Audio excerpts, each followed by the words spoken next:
Ну что, выходим в дикий мир природы.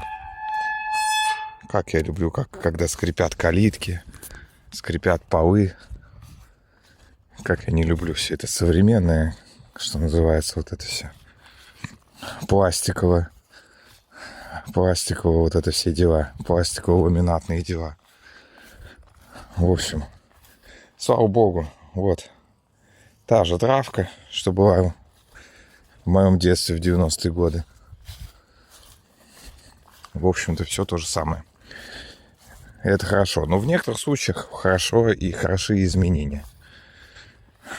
Хорошо и что-то новое. Поэтому я вот говорю, что там я против пластикового мира, вот этого облицовки, навесных потолков, там вот этого всего. Вот этой всевозможной подделки, бутафории. Вот эти современное строительство, вот эти наши человейники, которые, значит, построены вообще неизвестно из чего, облицованы неизвестно чем, как я называю, пенопласт, облицованный пластиком. Нет, друзья, есть настоящее движение вперед, а есть ложное движение вперед.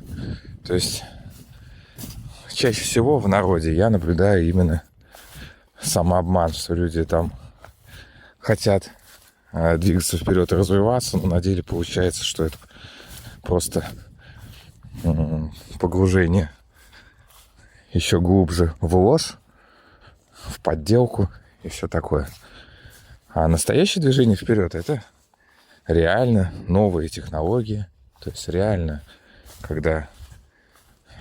Ну вот, допустим, что такое движение вперед? Вот освоение Марса — это было бы движение вперед. Но я чувствую, насколько я вижу, хотя есть версия, что простым людям это все не сообщается.